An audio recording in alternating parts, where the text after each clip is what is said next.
오늘 제목이 바로와 여인들입니다. 이 바로와 여인들, 그러니까 바로와 그 주변의 여인들 이야기가 나오는데 이분들의 공통점이 있었습니다. 뭐냐면 두려워했다는 거, 두려워하고 불안, 초조 여기에 휩싸였습니다.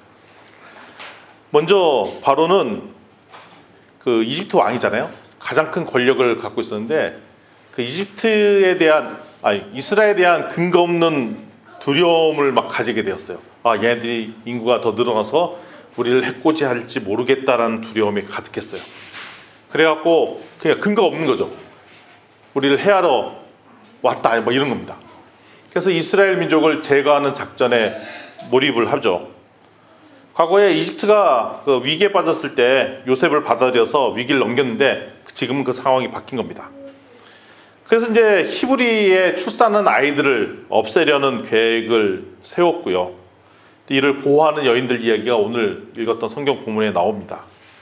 바로왕이 이스라엘 인구를 줄이려는 전략을 세워요. 그래서 지난번에 우리 함께 성경 말씀을 봤을 때는 어떤 얘기냐면 일을 엄청나게 많이 시키면 힘들어서 애를 안 낳겠지. 그거 좀 이상하죠? 지금 보니까 6.25 전쟁 때 우리 애가 많이 나왔어요. 그러니까 힘든다고 애가 나오는 게 아닌데 오히려 진짜로 힘들어서 출산을 못하게 되는 것이 아니라 더 많은 출산이 막 이루어졌어요. 그거 보고 다른 전략을 세워야겠다. 그 얘기가 오늘 이야기입니다. 첫 번째는 어떻게 했냐면 산파가 뭔지 아시죠? 지금 산부인과에 출산을 돕는 여인들이 이제 산파인데 이 산파 2명에다가 남자애를 낳으면 죽여버려 뭐 이런 명령을 내린 거죠. 강도가 점점 세진 거예요. 아마 좀 미치신 것 같아 이분이. 강도를 점점 세요. 그러다가 그게 또 잘 안 되니까 나중에는 무조건 남자애들 나오면 다 물에 빠뜨려라, 뭐 물에 던져라, 뭐 이렇게 나일강에 이렇게 보내버려, 뭐 이렇게 얘기를 한 겁니다. 완전히 엄청난 그 소위 말하는 그 살인, 집단 살인을 일으키는 장면이 이제 나오는 것입니다.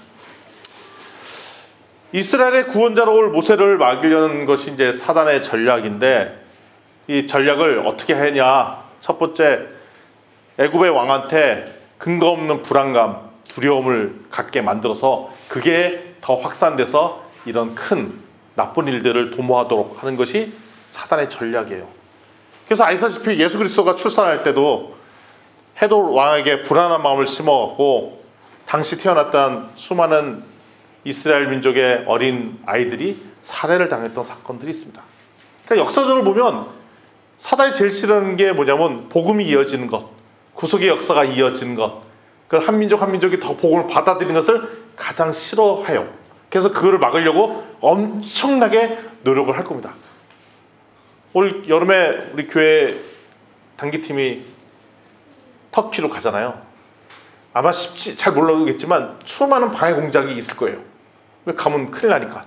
이렇게 저렇게 못 가게끔, 가다가 마음의 시험에 들게끔 막 꼬이도록 막 이런 걸 할 거라고요. 왜냐하면 사단은 근본적으로 복음이 더 많이 확산되는 것을 싫어합니다. 그래서 우리한테 이런 여러 가지 시험들을 올 거예요. 근데 이때 이 사건을 막았던 여인들 이야기가 오늘 이야기입니다. 구원의 역사를 이어가는 여인들. 근데 이 여인들이 엄청나게 큰 잔다르크처럼 나를 따르라 이렇게 되는 게 아니라 말도 안 되는 기적 같은 상황들이 이어지면서 저거는 진짜 일부러 스토리를 억지로 껴맞춘 거야 싶은 스토리 이야기들이 막 이어져요. 저거 혹시 너무 좀 무리해서 작가가 쓴 거 아니야? 현실성 없네. 그렇게 들릴 정도 이야기들이 계속 이어집니다. 그래서 나타났던 여인들이 첫 번째가 산파 2명이 있고요. 그 다음에 모세의 어머니는 인 요게벳, 그 다음에 누이인 미리암, 그리고 심지어는 바로의 땅 공주까지 등장합니다. 오늘 그 이야기를 하고 있습니다. 출애굽기 1장 15절 16절 이야기부터 좀 살펴보도록 하겠습니다. 제가 대신해서 읽을게요. 애굽 왕이 히브리 산파 시브라라 하는 사람과 부하라 하는 사람에게 말하여 이르되 너희는 히브리 여인을 위하여 해산을 도울 때 그 자리를 살펴서 아들이거든 그를 죽이고 딸이거든 살려두라 라고 얘기를 합니다. 엄청나게 심각한 명령을 내리죠. 사단은 믿는 사람한테 첫 번째 감당치 못할 시험들을 막 던집니다. 죽여라, 이게 죽여. 산파의 역할이 뭐예요? 생명을 탄생시키는 이잖아요. 생명을 탄생시키는 사람 보고 나오는 생명을 죽이라는 거는 엄청나게 반대되는 명령을 내리는 거잖아요. 오히려 생명을 돕고자 하는 것이 아니라 살해하도록 도모하죠. 근데 이게 구원의 사역을 이어가는 것을 막으려고 하는, 이런데 이거를 자꾸 막는 작업들을 하고 있어요. 우리는 기본적으로 하나님을 믿는 예수 그리스도의 백성이잖아요. 믿는 성도고. 그러니까 우리는 기본적으로 예수를 믿자마자 이 복음이 이어지는 중간 매개체 역할을 하는 게 우리의 미션이에요. 그래서 복음도 전도하고 증거하고 아는 사람 교회로 와라 이런 역할들을 해야 되는데, 근데 나도 모르게 실제 교회는 다니는데 간혹가다 교회 다니시다 안 다니시다는 예를 들어보면 왜 안 다니세요? 그러면 뭐 다 좋은데 누구 보기 싫어서 안 가요. 뭐 이런 얘기를 한단 말이죠. 교회 옮기게 됐습니다. 왜 옮기세요? 누구 보기 싫어서 안 갑니다. 뭐 이런 얘기를 해. 나 거기 실족했어요. 상처받았어요. 그래서 안 가요. 근데 보니까 그 사람 때문에 안 간다는 사람이 꽤 열었대. 그래서 그 교회에 그분만 없으면 교회가 번성할 텐데 그분 때문에 교회가 점점 줄어들어. 제가 그런 스토리가 우리가 많이 듣잖아요. 그 얘기는 뭐냐면 교회가 생명을 더 확산하는 도구로 써야 되는데 특정인이 생명을 확산하는 것이 아니라 오히려 생명에게 나오고 싶은 사람을 장애물이 되는 요인들이 될 수 있어요. 근데 순간 잘못 생각하면 내가 그런 사람이 될 수도 있다는 겁니다. 내가 우리 교회를 나가고 싶고 더 하나님께 다가오고 싶은데 저 사람이 다니는 교회는 내가 차라리 안 가겠다. 이럴 수 있다는 것입니다. 그러니까 우리 자신 스스로가 하나님께 다가오는 수많은 사람들한테 걸림돌, 방해물이 되고 있는 거 아닌가. 그러면 이런 일을 막으려면 우리가 가져야 될 첫 번째 자세가 뭐냐면 아이러니하게도 두려움을 가져야 돼요. 두려움. 이상하다. 아까 바로왕은 그릇된 두려움 때문에 이런 사단을 일으켰는데 그럼 어떤 두려움을 가져야 되냐?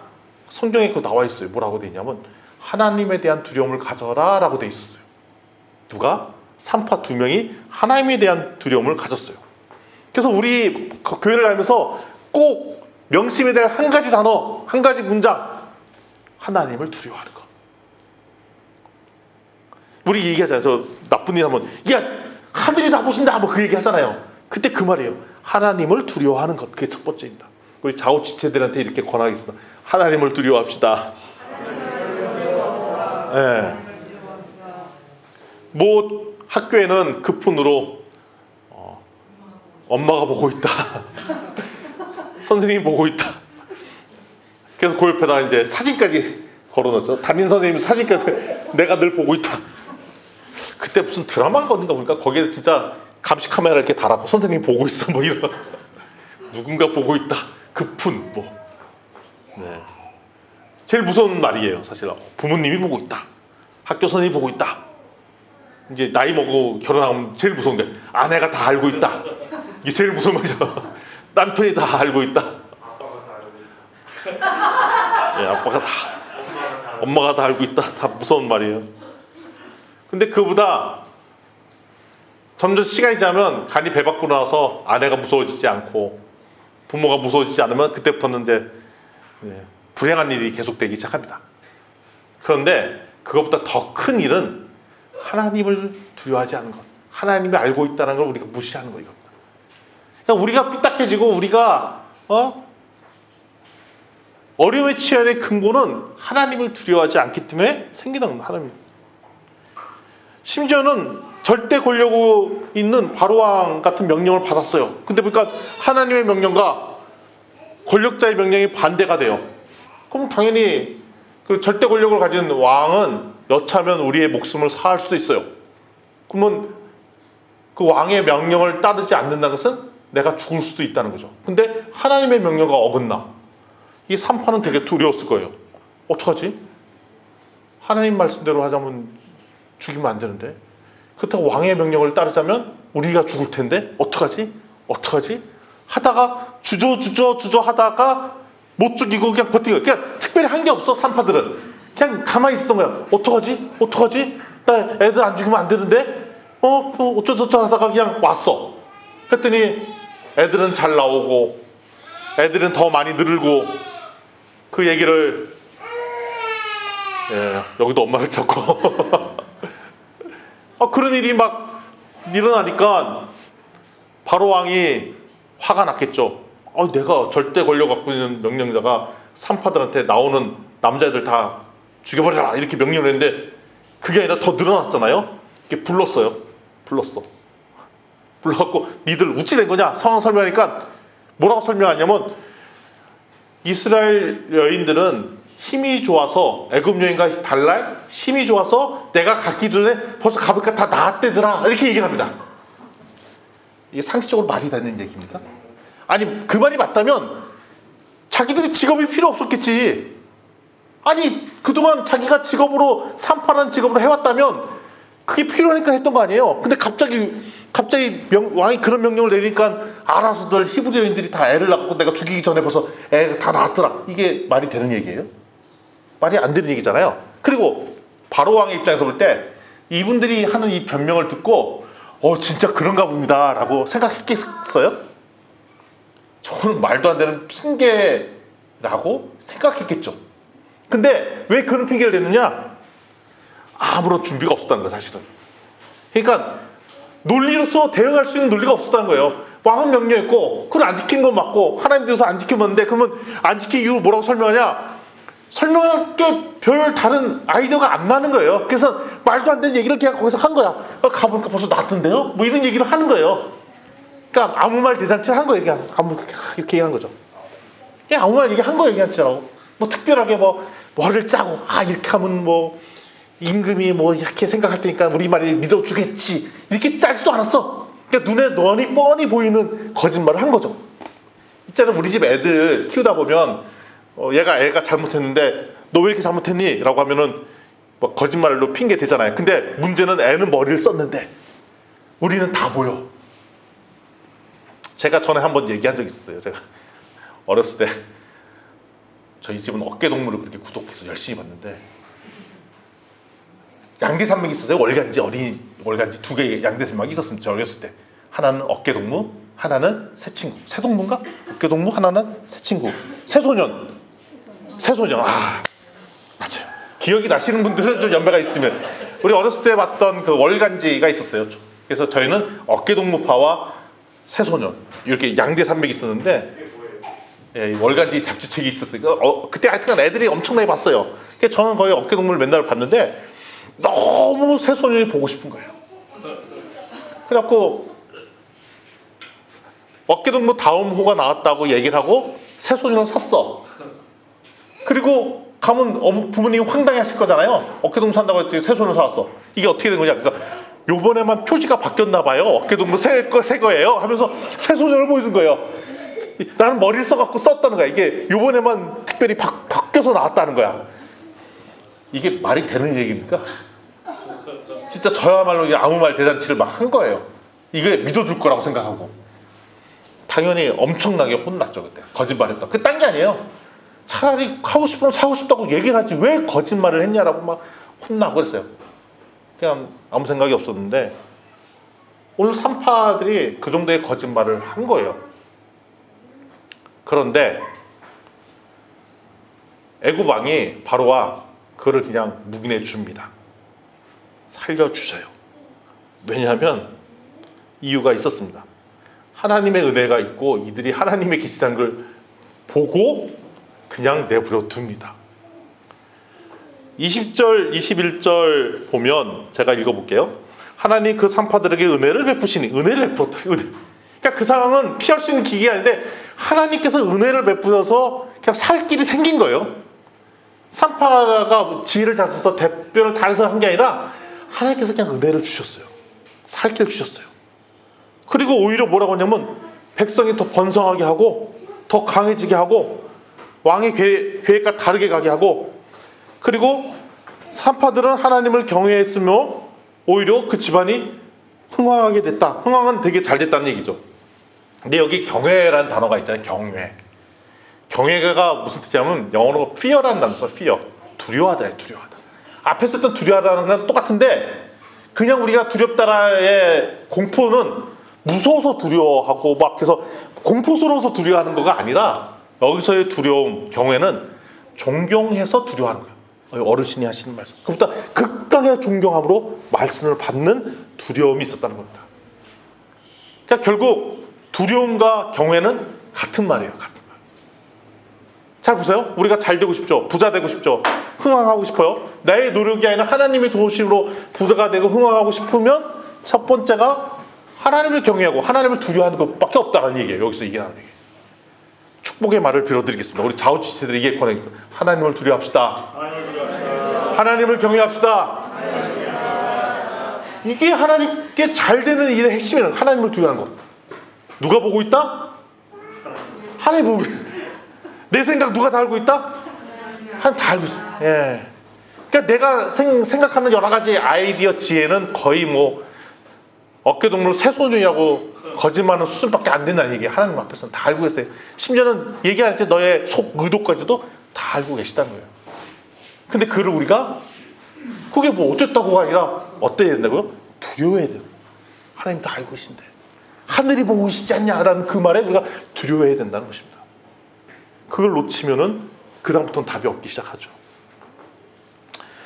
근데 하나님을 공경하고 경외하고 그다음에 하나님의 말씀대로 살고 이게 출발점인데 우리의 출발점이 하나님의 말씀을 중요시 여기고 그걸 따라 살려고 하는 게 출발점인데 그래야 우리가 잘 되는데 그래 잘 살게 되고 흥황하게 되고 하는데 그러니까 이런 측면에서 볼 때는 예수 믿고 부자 된다 그런 얘기 하잖아요. 근데 그게 그냥 예수를 영접하고 부자 되는 게 아니라 하나님의 말씀을 두려워하고 해야 잘 된다는 그 표현이 더 가깝거든요. 근데 보면 요즘 시대가 되게 상대주의, 자유주의와 뭐 이게 되다 보니까 권위가 진짜 사라졌어요. 모든 거에 권위가 사라졌어요. 부모님의 권위가 사라졌죠. 학교에서 권위가 사라졌죠. 누가 선배가 이렇게 하는 게 좋겠다 그러면 바로 얘기해줘. 네가 뭔데?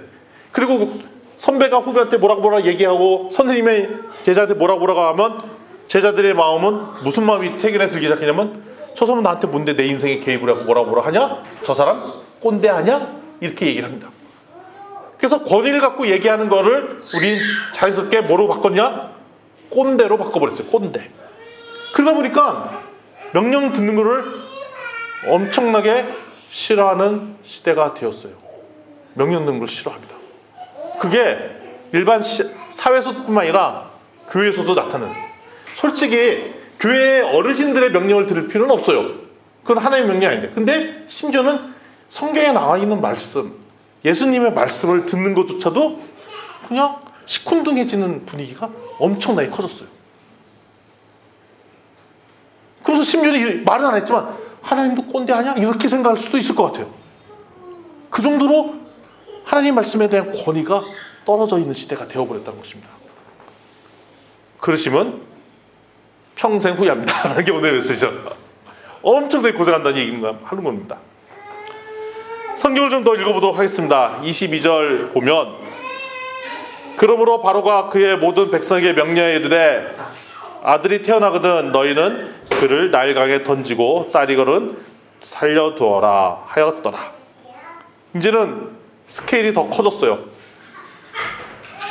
대거 살인명령을 내립니다. 누가? 왕이 살인명령을 내립니다. 어떻게?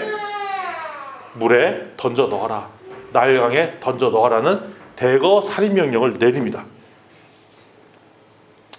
이제는 피해갈 길이 없어 보여요. 이제 전 국민들한테 나갔던 명령이기 때문에. 이제 1절부터 4절 말씀을 제가 또 읽어보도록 할게요. 예, 제가 읽겠습니다.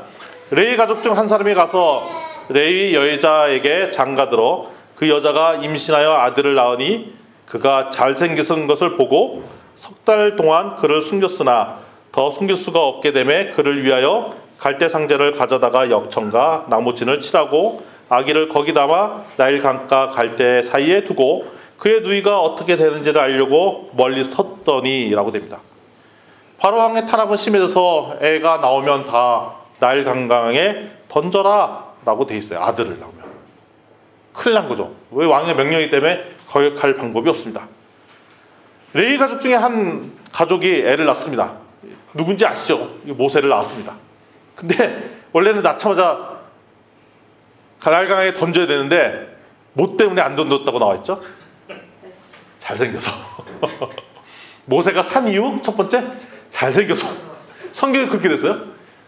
한 미모를 했나 봐요. 태어나서 딱 보니까 애가 태어나서 잘생기기 쉽지 않은데 잘생겼대요.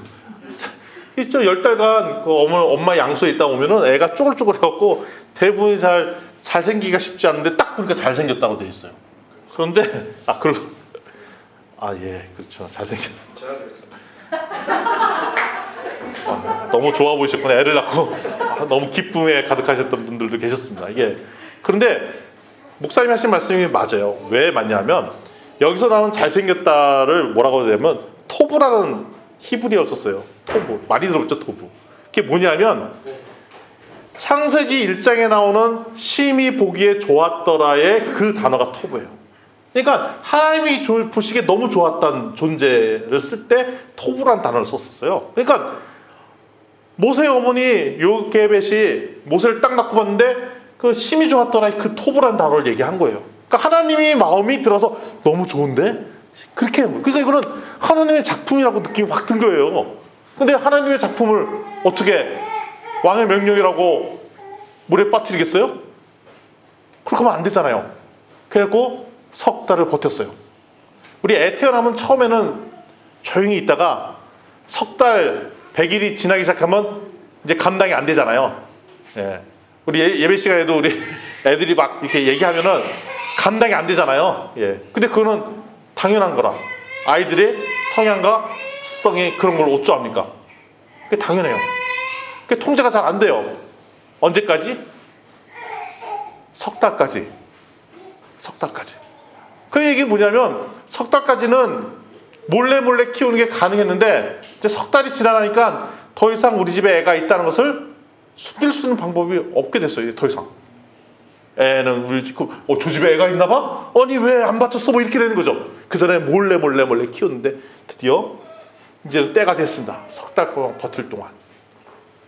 그래도 그냥 빠뜨리는데 혹시 하는 기대하는 마음에 갈대상자의 역청이 뭐냐면 그 코르타드 같은 약간 끈적끈적한 거 있잖아요. 그 벽에 바르면 방수가 되는 거. 방수 처리를 한 그 갈대상자에다가 나일강에 애를 넣고 보냈어요.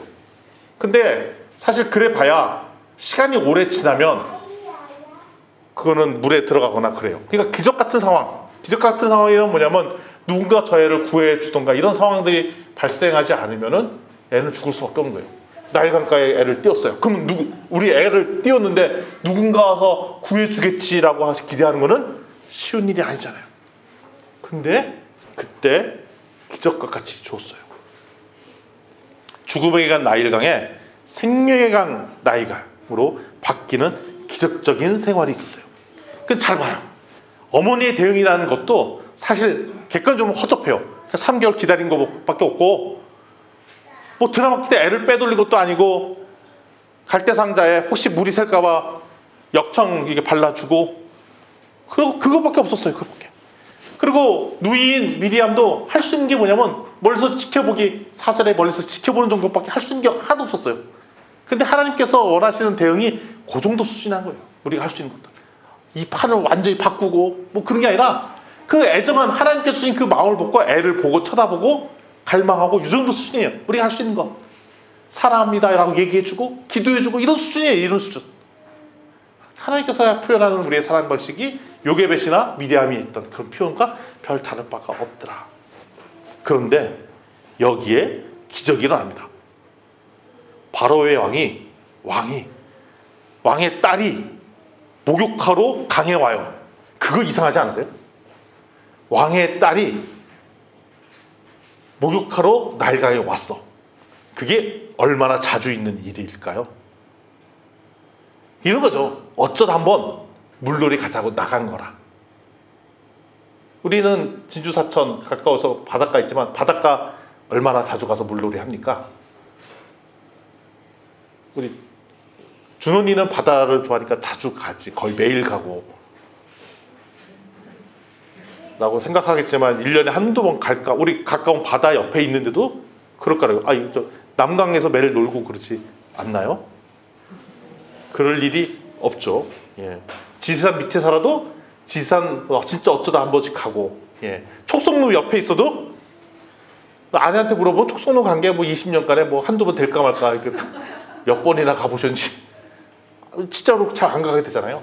아무리 날강이 좋다 하더라도 다른 그 주변에 사는 주민이면 모르겠는데 왕의 딸 공주잖아요. 야, 물놀이 하러 가자, 우리 목욕하러 가야지라고 하는 거는 진짜 어쩌다 한번 일어나는 일에 마치 그때 딱 공주가 온 거예요. 공주가 왔어. 발견해. 그때 타이밍, 석 달을 기다려다 그때 딱 왔는데 딱 온 거예요. 우리 마침 바캉스를 간 마침 그때 딱 만난 거야. 그런데 이 책에는 안 나와 있지만 당시 역사책을 찾아보니까 바로의 딸 공주가 사연이 많은 역사를 갖고 있었어요. 그 당시 바로 왕은 무남동녀 딸 하나 낳았어. 딸 하나.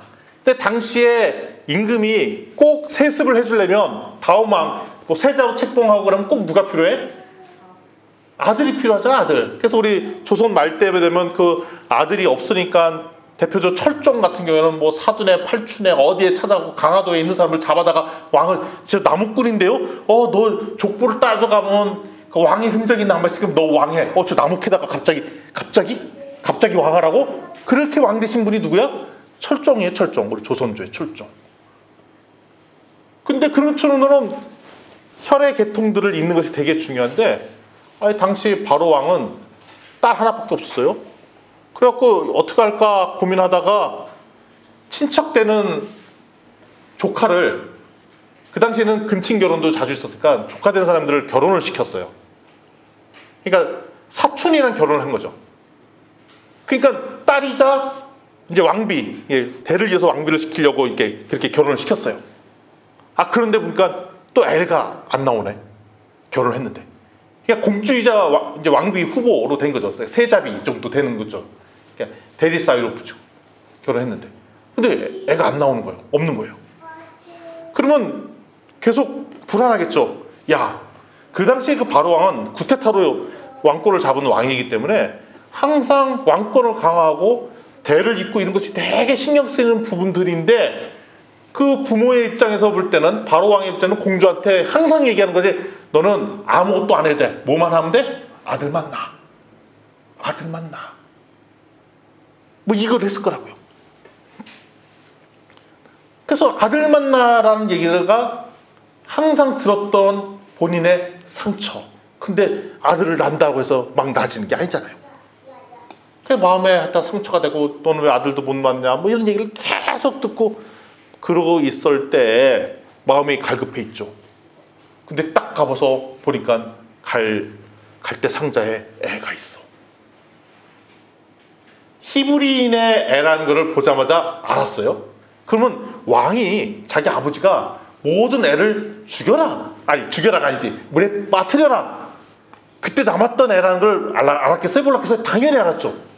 그럼 당연히 아버지가 그런 명령을 내렸으면 그 명령을 수행하는 딸의 입장에서 볼 때는 당연히 얘 죽여라, 이렇게 되는 게 정상이잖아요. 그래서 정릉맹락 보면 큰일 난 거예요. 하필이면 발견한 사람이, 바로 왕 명령 내린 사람의 딸이 발견해, 이거 큰일 났다, 이렇게 되는 상황인데, 그 드라마틱에 딱 만났는데 마침 그 딸은 아들을 못 낳았고 마음속에 전전긍긍하고 상처가 되고 있는데 딱 보게 된 거예요. 근데 그때 들었던 첫 번째 마음이 어떤 마음이 들었냐? 출애굽기 2장 6절에 보면, 열고 그 아이를 보니 아기가 우는지라 그가 불쌍하기 여겨. 딱 보니 불쌍한 마음이 준 거예요. 불쌍한 마음의 배경은 사랑한 마음과 되게 같다 했어요. 우리 열방에 단기선교 갔다 온 사람들이 열방의 백성을 볼 때 첫 번째 드는 마음이 뭐냐면 자꾸 불쌍한 마음이 들더래요. 그리고 눈물이 나오고. 근데 불쌍하고 눈물이 나왔는데 사랑하는 마음이 생기더라는 거예요. 불쌍히 여기는 거에 출발점은 뭐로 이어지냐? 사랑하는 마음으로 이어져요. 그래서 적이라고 생각할 수 있던 바로의 딸이 히브리의 애를 봤으면 당연히 죽여라 이래도 시원찮을 뻔한데, 하나님께서 어떤 마음을 허락해 주냐면 불쌍히 여기는 마음을 주셨어요. 그러니 거두게 되죠. 근데 그 옆에 있는 종들은 다 알죠. 저거 거두면 큰일 난다는 거. 그래서 잘못하다가 나중에 큰 사단이 날 거라는 도 알아요. 그때 누가 등장하냐? 미리암, 모세의 누나 미리암이 딱 등장해서 혹시 유모 필요하시나요? 이렇게 물어보죠. 유모 필요하다. 그랬더니 히브리 여인 중에 적합한 자가 있다라고 추천합니다. 그게 누구예요? 애를 버렸던 엄마. 그쵸? 엄마가 애를 젖을 먹였다가 애를 버렸으니 지금 젖을 나올 수 있는 상황이 딱 왔잖아요. 그리고 또 누구예요? 알고 봤더니 엄마를 추천해. 그래, 드려라. 그러면 어떻게 보면 가장 위험한 장소에 공주가 가장 보호망이 되면서도, 그리고 수변의 위협들을 방어해줄, 그리고 히브리인들의 정신을 계속 지켜줄 엄마가 유모로 들어가게 된 놀라운 일이 생기죠. 이 스토리만 보면 이건 말도 안 되는 이야기예요. 현실적이지 않아요. 일어나기 힘든 상황들이 막 이어진 거예요. 그렇잖아요. 우연히. 근데 마침 봤더니 그 공주는 그런 상처들이 계속 있었던 사람이고. 자, 다시 한번 정리해볼게요. 첫 번째 단어가 모세면 모세가 잘생겼다라고 시작했어요. 그게 잘생긴 뭔 상황이냐고. 근데 모세가 잘생겼대요. 굳이 성경에 적어놨어. 그것 때문에 엄마가 3개월을 지체해. 뭐 때문에? 잘생긴 거 하나에. 그러니까 그게 3개월을 지체한다는 게 뭐냐면 타이밍을 본 거예요. 어떤 타이밍? 바로의 딸이 목욕 나올 때를 타이밍을 본 거고, 마침 그 목욕 나온 바로의 딸은 이런 상처를 입었던 수많은 사람들 중에 마침 그 사람이었고, 근데 딱 봤더니 불쌍한 마음이 들었고, 그때 마침 또 누가 미리암이 보고 있다가 유모 추천해주고. 소위 말하는 이거는 이런 우연도 우연. 이걸 스토리로 적어놓으면 야, 이거 너무 스토리가 인위적이다, 자기적이다, 소설가가 너무 뻥을 쳤네, 뭐 이렇게 나올 만한 이야기가 이어졌어요. 근데 어떻게 보면 하나님 나라의 백성들의 이야기들은 다 이런 우연의 일치들이 계속 이어져요. 그래서 우리는 이걸 뭐라 부르냐? 우연이라고 얘기하죠. 근데 하나님이 보시기에는 이걸 뭐라고 부르냐? 섭리라고 해요. 섭리. 하나님의 법칙이 이렇게 들어가요. 근데 하나님께서 왜 이런 법칙으로 하느냐? 그 정도로 사단이 우리를 집요하게 노리면서 믿음의 계보가 이어지는 것을 막고 있기 때문에 이렇게 드라마틱한 일들을 일어서라도 믿음의 계보가 이어지도록 하는 것들을 하나님께서 장치를 숨겨놓았어요. 그래서 우리가 이 만나는 우연 같은 상황들을 기대할 필요가 있는 거예요. 전에도 말씀드린 것듯이 여기 계신 우리 리더십에 계신 우리 목사님이나 장로님이나 뭐 다 전화 뭐 다 읽어보면 지금 두 부부가 만난 계기를 보면 너무 우연과 같은 상황의 히스토리가 있으신 거 다 아시잖아요. 예. 사이버 공간에 만나신 분도 계시고, 수영하다 만나신 분도 계시고,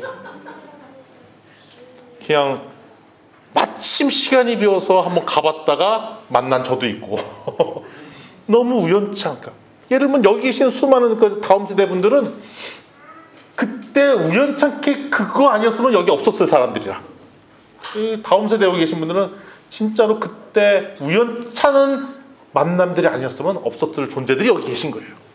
근데 그거는 우리가 볼 때는 다 우연이지만 하나님의 입장에서 볼 때는 섭리자 필연이고 하나님의 계획 속에 있었다는 것입니다.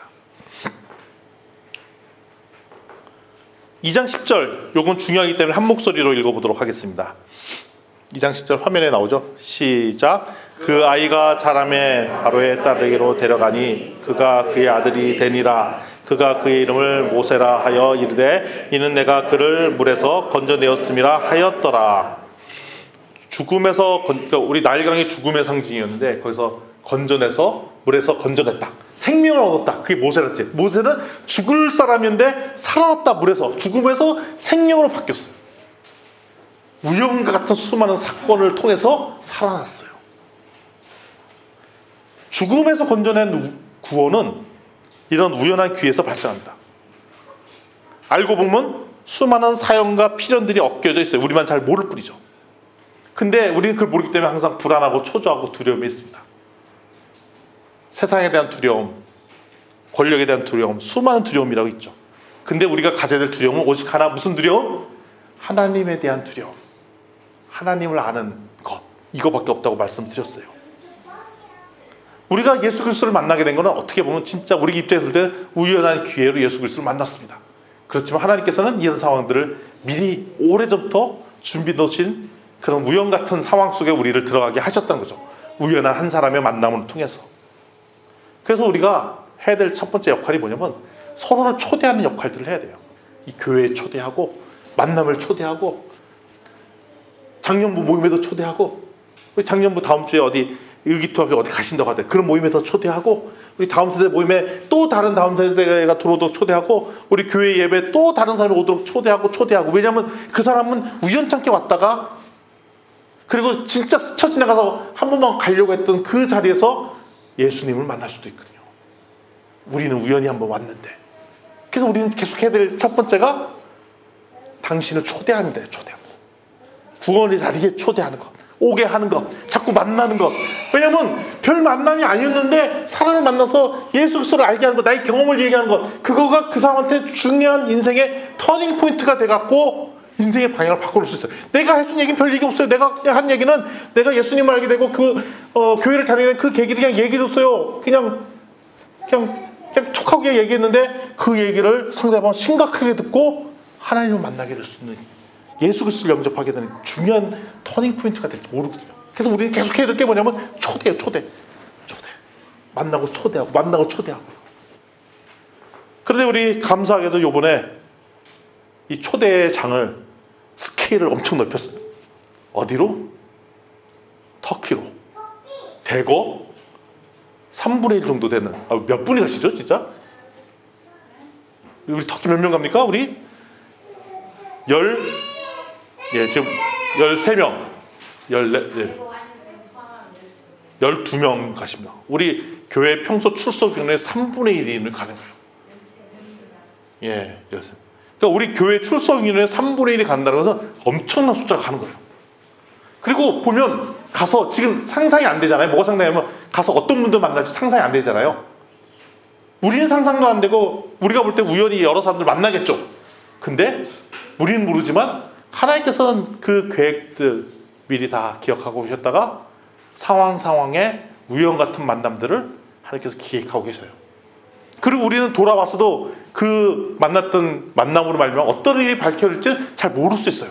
그렇지만 그 사건들이 작동을 하면서 놀라운 구원의 역사와 놀라운 하나님께의 파티와 초대 자리가 있을 것 같아요. 그걸 스토리로 정리해 놓으면 오늘 읽었던 이런 본문과 같이 이런 일들이 있을 거랍니다. 천국 잔치에서.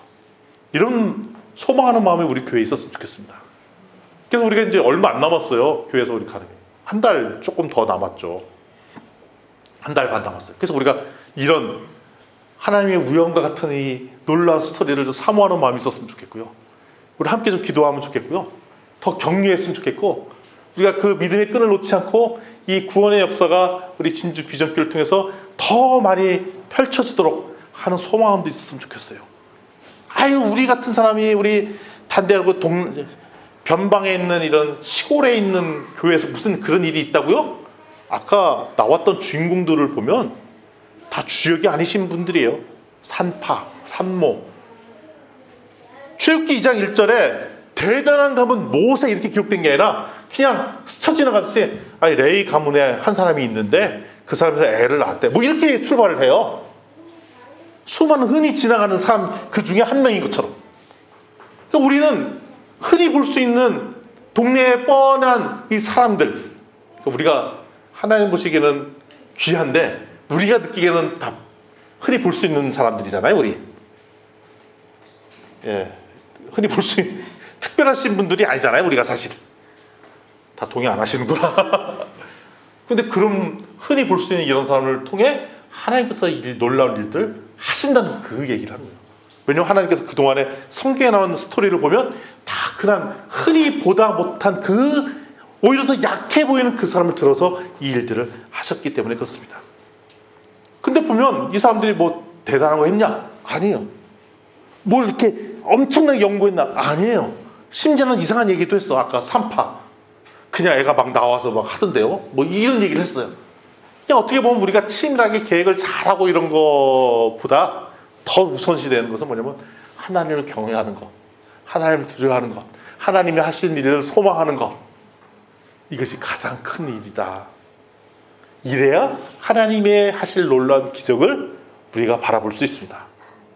오히려 내가 뭔가 자꾸 하려고 할 때, 그 나의 상실로 뭔가 채우려고 할 때 하나님의 기적을 잘 못 볼 수 있어요. 왜냐하면 하나님의 기적이라면 내가 내 머리로는 내가 어쩌 상식적이지 않은데 라고 퉁 쳐버릴 수 있는데, 오히려 하나님을 더 두려워하고 하나님의 일들을 소망할 때 올 여름에 놀라운 일들이 우리 진주 비전교회와 터키와 열방에 아주 놀랍도록 있을 거라고 소망이 됩니다.